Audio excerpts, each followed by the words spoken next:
Hai, selamat pagi.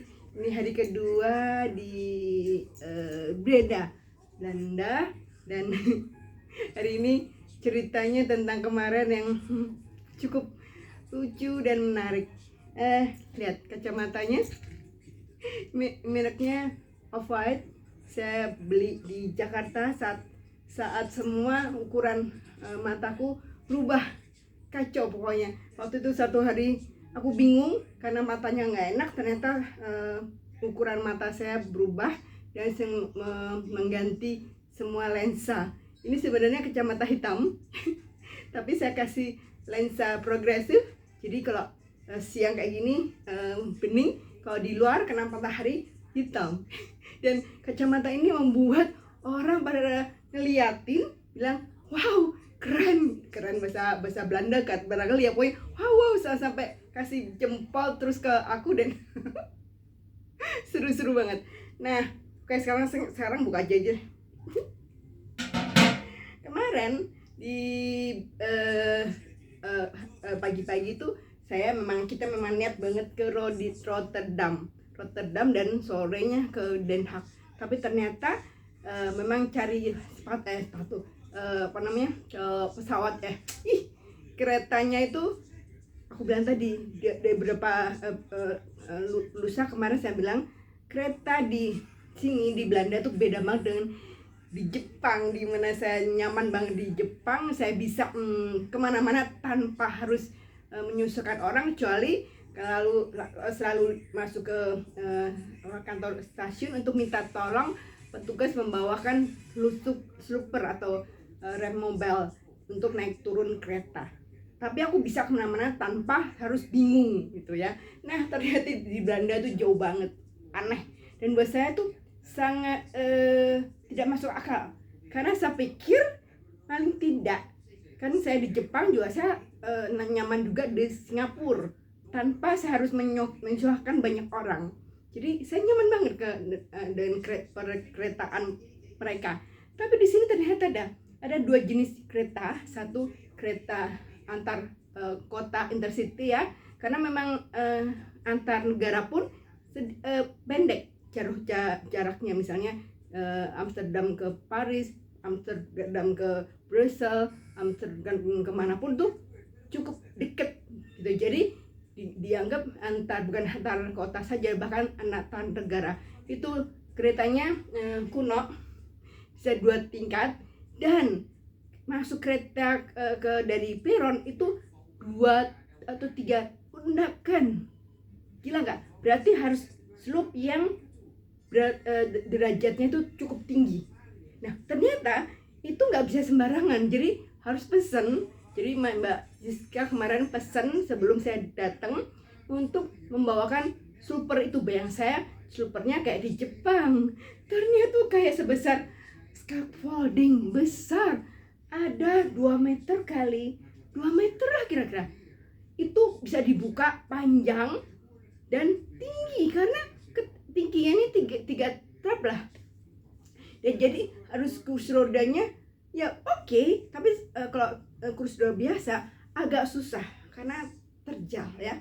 Dan kemarin kan saya pakai koper besar ya, itu naik gak masalah, turun kan berarti kan mendorong kursi roda aku ya. Dan itu koper itu menekan tombol manual. Jadi saya inget banget kalau waktu masih di Schiphol, kita turun dari kereta itu gak bisa jalan kereta kursi rodaku. Aku panik, aduh jangan-jangan kayak kemarin. Tapi langsung tersadar, oh mungkin dia salah pencet tombol koper aku.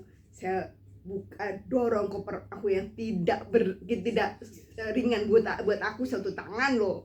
Dia bilang jangan bantu saya. Mereka udah mau bantu, Mbak Siska, Mbak Nia, dan petugas Belanda itu mau bantu. No, saya bisa.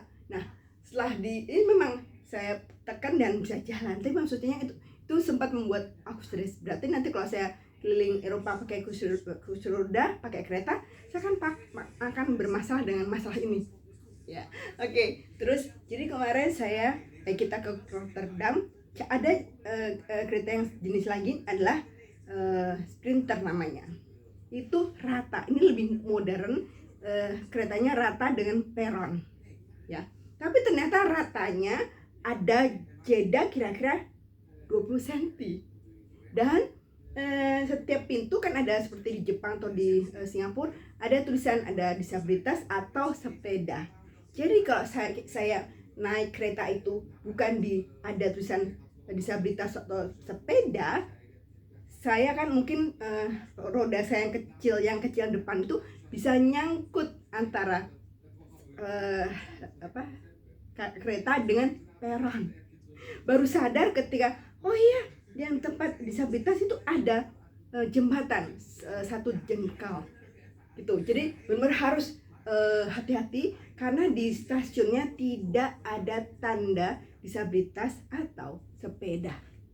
Nah, itu yang membuat saya heran ya. Artinya ini negara maju ya.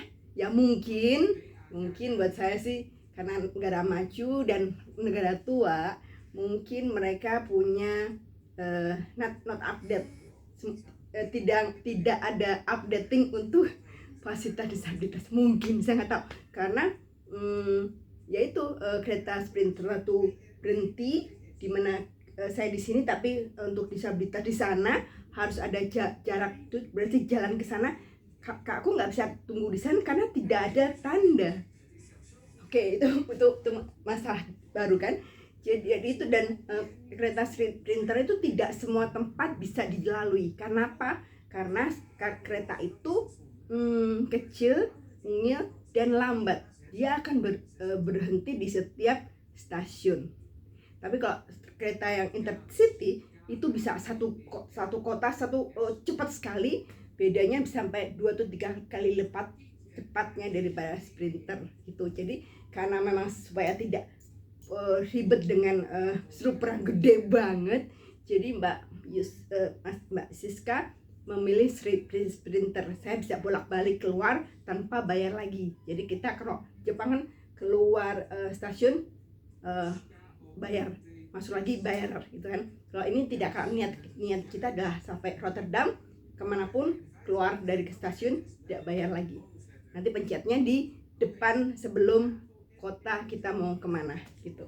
Nah gitu, jadi ke Rotterdam pindah kereta Sprinter juga itu di Dordrecht.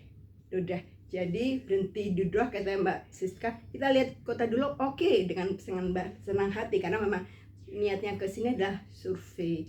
Nah ternyata di sana juga banyak sekali fasilitas disabilitas yang buat saya tidak terlalu masuk akal.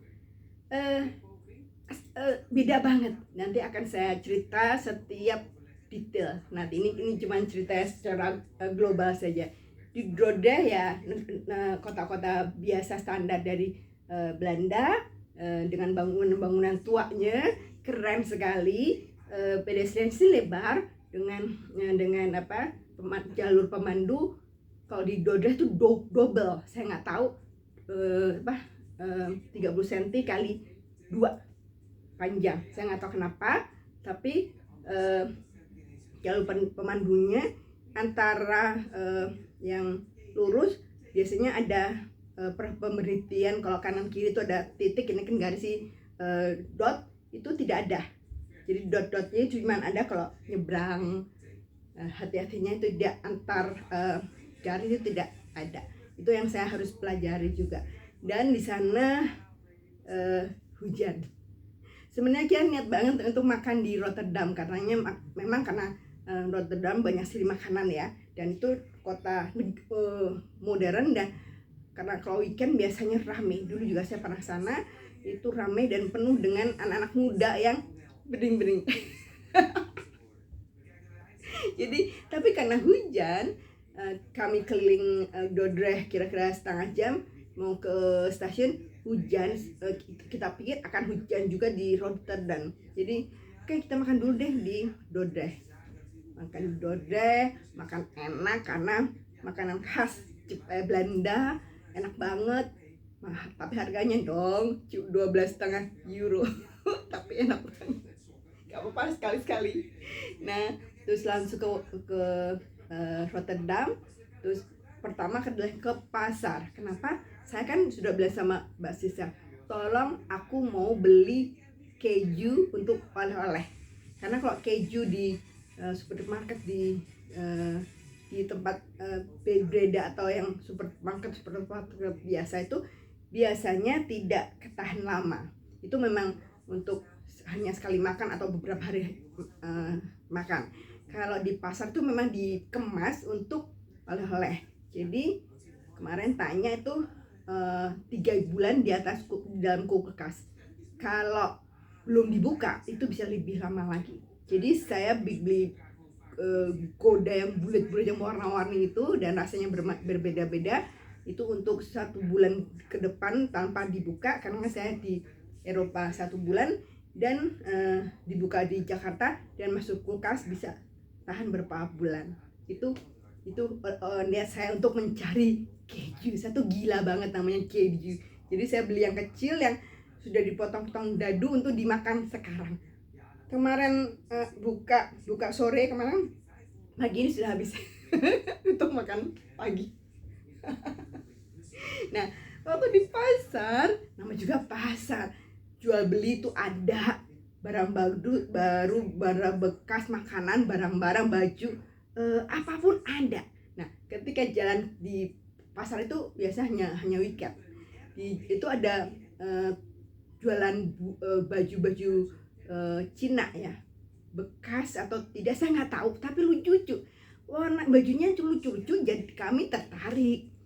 Bener-bener banyak perempuan tuh, kita berebutan gitu ya, nggak tahu baju itu bekas atau baru, tapi warnanya bajunya bagus-bagus. Jadi penasaran gitu, ternyata yang jualan adalah orang Egypt, Mesir, namanya Mustafa. Ketika saya sibuk dan cari-cari dengan satu tangan saya duduk kan pakai kursi roda, mereka pada berdiri kan, semua yang datang. Jadi saya terlihat kan, terus bilang hai, terus ngobrol bahasa Inggris jeblak Banda, dan saya juga bahasa Inggris Indonesia nyambung. Terus dia bilang pokoknya dia kelihatannya tertarik sampai bilang sesuai menusuk hatiku. Aduh konyol, gombal, dan dia bilang kacamatanya bagus banget. Terus dia pinjem, dia lihat, wih keren. Mau bilang tapi kok kan kalau di bawah tenda jadi terang, kalau dia di luar kena matahari gelap. Jadi dia bilang wih keren banget itu. Jadi ketika selama di pasar, kacamata ini membuat orang melihat saya sambil ketawa, senyum-senyum, bawa pakai jempol. Terus dandanku apalagi warna-warni kan, ungu, sepatu ungu dengan kaos kaki ungu, celana ungu, tasan bunga-bunga ungu, pakai topi hitam dengan merah-merah bunga, terus kacamata begini, terus narsis lagi, selalu minta fotoin si Mbak Niska. Jadi semua namanya juga pasar kan berantakan, dan mereka bolak-balik. Ketika saya juga dengan gaya Kristi banget yang berputar-putar minta difotoin, mereka udah ngeliat. Kata Mbak Siska, gila ya Kristi. Ya gitulah Kristi. Menikmati hidup. Jadi di Rotterdam agak lama karena berjalan dari stasiun yang ke arah dari Dordrecht ke balik lagi ke Breda, kita ganti stasiun. Kenapa? Karena stasiun yang awal itu liftnya mati, dan hanya satu lift. Aku bingung dan mulai ini lagi, gila, Jepang, Belanda ternyata banyak yang membuat saya stres yang berhubungan dengan disabilitas. Ngerti nggak? Jadi bayangkan stasiun di Rotterdam yang dari Dordrecht itu liftnya cuma satu dan mati. Gimana caranya coba? Seperti kesana kata Mbak Siska, kita dari ujung ke ujung nggak ada lift. lift cuma satu dan mati. Terus gimana Mbak? Apakah kita naik kereta lagi tuh nanti muter yang sana?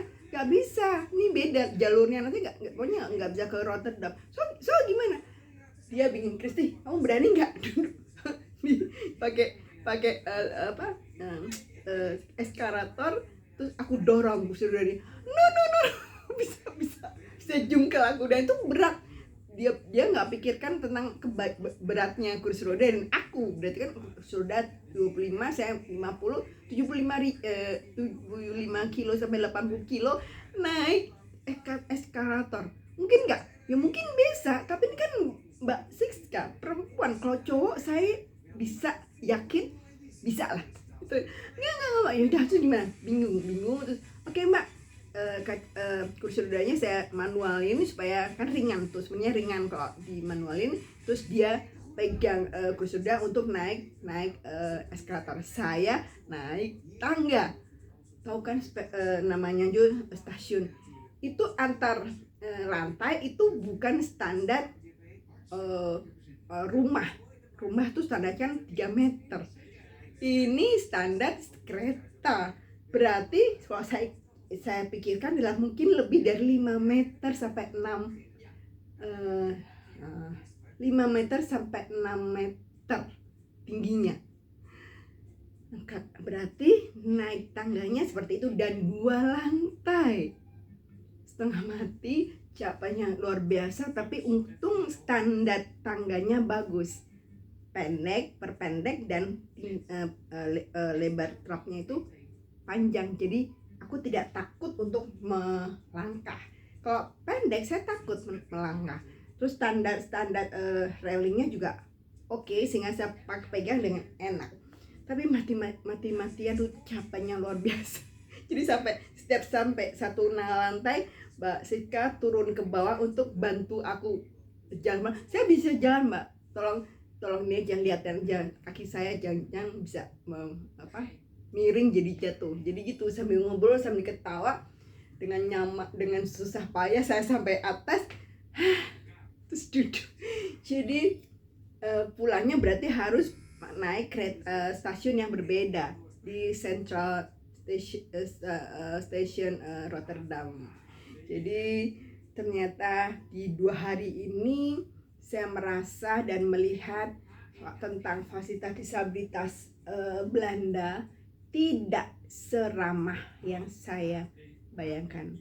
Karena selama ini saya sebagai traveler dunia ya, saya sering keliling dunia dan memang melihat disabilitas nyaman, tapi tidak masuk busukan ke dalamnya. Saya sering ke Eropa, apalagi sebelum saya sakit, dan setelah saya sakit saya sempat ke Eropa 1 bulan lagi dengan anak-anak, tapi juga tidak pernah naik kereta. Kenapa? Nama juga jalan-jalan, anak-anak waktu itu masih SMP SMA, mereka belum terlalu bisa untuk menjaga saya. Jadi saya memutuskan saya nabung besar untuk kemana-mana naik taksi. Kata Mbak Sisa, gila mahal banget. Iya Mbak, tapi kalau saya naik kereta mungkin bisa, tapi pertama stres, kedua dibuang waktu, ketiga pasti marah-marah kan, sebel kan diminta tolong dan gitu kan. Jadi udah mendingan naik taksi, biar mahal ya mahal. Memang niat banget untuk membantu membawa anak-anak ke Eropa ceritanya.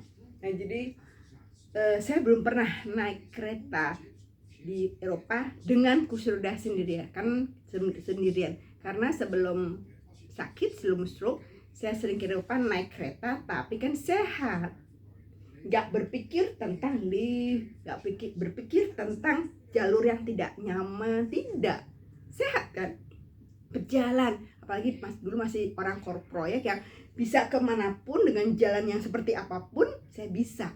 Jadi nggak ngah banget namanya kereta. Naik kereta ya naik, keluar, ada jeda yang besar nggak masalah, bisa loncat itu kan. Jadi saya baru sekarang merasakan ternyata betapa Belanda tidak atau ramah disabilitas konsepnya, tapi mereka sepertinya tidak update.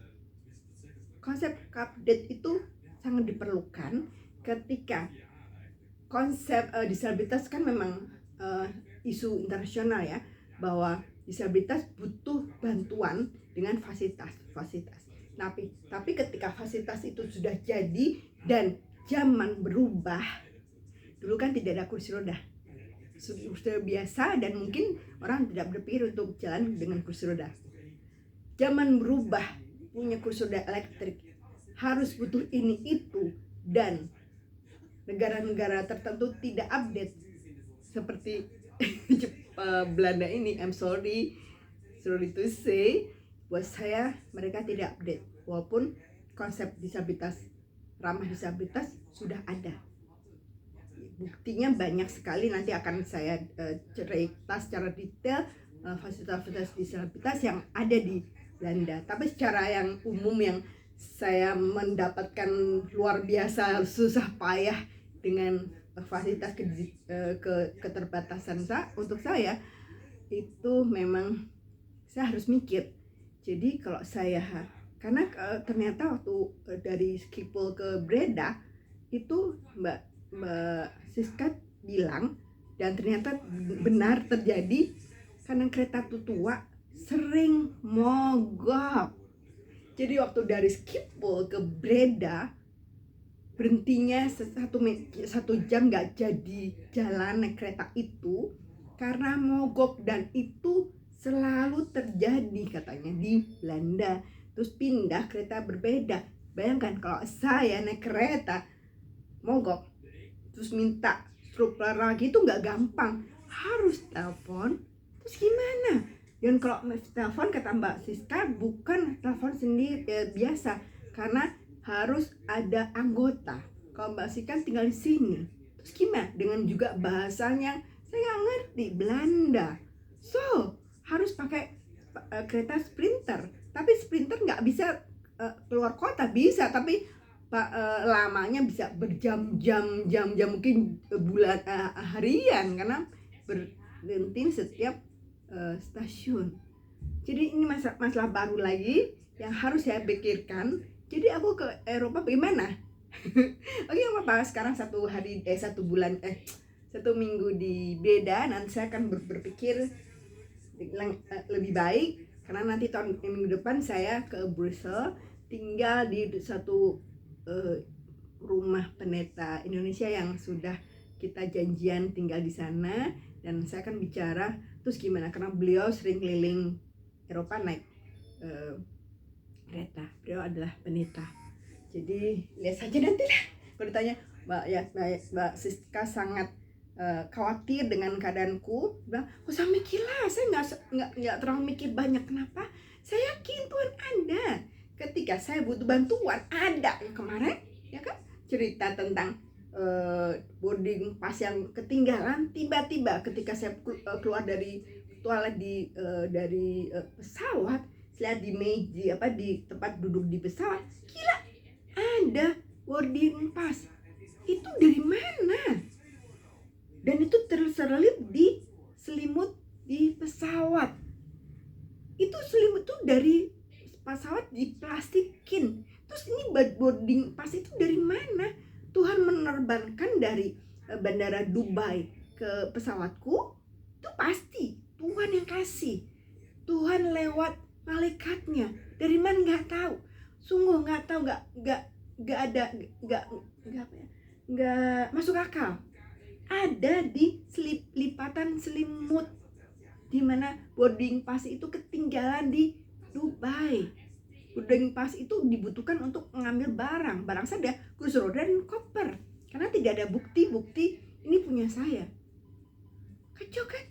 Nah, kedua kemarin begitu turun dari Schiphol, terus kursi roda aja nggak bisa jalan. Ternyata kabel antara monitor ke baterai lepas. Kita nggak ngeh. Saya bilang ini nggak ada power. Pasti ada sesuatu yang lepas atau putus. Saya nggak bisa lihat karena kabelnya kalau dilihat sepintas itu oke. Dan aku bilang sama bandara Schiphol, gak ada orang yang bisa membantu. Aku udah berpikir, aduh gila, aku harus beli. Nggak mungkin 1 bulan nggak bisa kemana-mana kalau nggak punya kursi roda, tidak bisa jalan. Jadi sudah berpikir uangnya disiapkan nggak tahu dari mana ya. Tiba-tiba ada seseorang yang petugas bandara pun nggak tahu. Kelihatan dia ini siapa, kayaknya begitu kan bahasa Belanda ya. Ini agak heran dia, tiba-tiba ini orang tuh dari Afrika. Jadi kulit hitam dan rambut keriting ya, Afrika. Terus dia tiduran di belakang, di bawah kursi roda, dan pencet bisa nyala. Gila nggak? Siapa dia? Malaikat Tuhan. Kok bisa? Tuhan selalu ada di sisi saya. Jadi ketika sini juga tentang kereta, tentang fasilitas tidak sesuai dengan apa yang saya bayangkan, yang membuat Mbak Sista agak khawatir dengan hidup saya selama di 3 minggu berikutnya. Saya bilang nggak usah mikir, nggak usah stres. Harusnya saya stres, bukan kamu. Tapi saya nggak stres. Kenapa? Karena Tuhan pasti ada di sisi saya ketika saya butuh bantuan Dia. Itu kesaksian yang luar biasa. Dua kali Tuhan Yesus datang dalam satu hari, di hari pertama di Belanda, dan kemarin saya sangat menikmati hidup di Rotterdam. Kita ketawa-ketawa dengan Mbak Siska, foto-foto gila-gilaan. Terus katanya, Mbak, kalau ke Belanda nggak makan kentang Belanda, itu sama aja nggak pernah di Belanda. Jadi kita beli kentang Belanda yang memang enak banget, sausnya banyak macam. Kita beli saus sate. Pokoknya menikmati hidup, walaupun sebenarnya saya kesini itu lebih kepada kesepian. Perempuan tua, di atas 50 tahun, yang anak-anak sudah dewasa, tapi saya punya tugas dari Tuhan untuk membantu teman-teman disabilitas Indonesia, dan saya akan lakukan ini sesuai dengan apa yang Tuhan mau. Saya akan lakukan. Terima kasih. Hari ini pasti sesuatu yang menarik juga terjadi. Jadi saya ngobrol lagi next. Selamat pagi. Tuhan memberkati.